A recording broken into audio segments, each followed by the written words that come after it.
Один из бойцов специальной военной операции потерял ногу в ходе боев 6 июля 2023 года. Молодой человек не растерялся и понял, что надо жить дальше.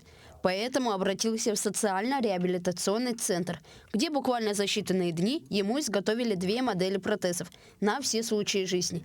Теперь он может не только водить машину, но и заниматься адаптивными видами спорта. Там группа у нас была. Ну, там написали, что вот такие пацаны есть, что там протез делают. Я сразу Денис Юрьевич вышел, он сразу поговорил со мной и сразу давай встретимся. Так. Сразу через 5 минут они уже ко мне были, приехали. Посмотрели, что там, как, и все сделали нормально. Сейчас говорю, одел. Комплексный медицинский социально-реабилитационный центр опорно-двигательного аппарата занимается протезированием конечностей для участников спецоперации с октября 2023 года. Как отметил директор центра Денис Малышев, все делается индивидуально, а по изготовлению ветераны имеют возможность пройти курсы по управлению протезами.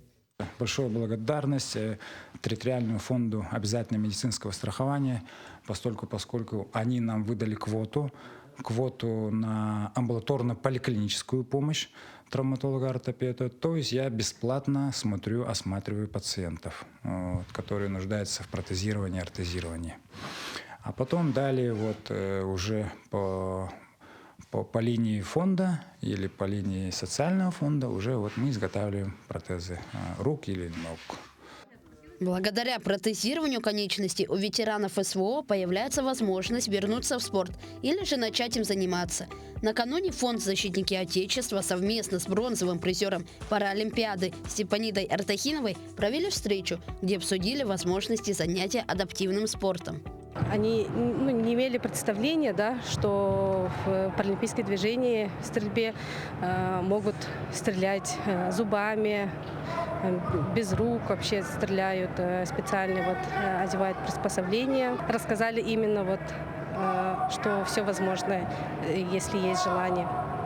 Между филиалом «Защитники Отечества» и Министерством по физической культуре и спорту Якутии было подписано соглашение о сотрудничестве, согласно которому планируется развивать адаптивный спорт среди участников и ветеранов спецоперации. С начала работы филиала для ветеранов боевых действий и участников спецоперации на постоянной основе проводятся мастер-классы по паралимпийским видам спорта совместно с Центром адаптивной физической культуры и спорта. Поддержка и последующая адаптация после потери конечностей ветеранов специальной военной операции является одной из важнейших задач не только республики, но и России. Вероника Таюрская, Георгий Григорьев, Якутск.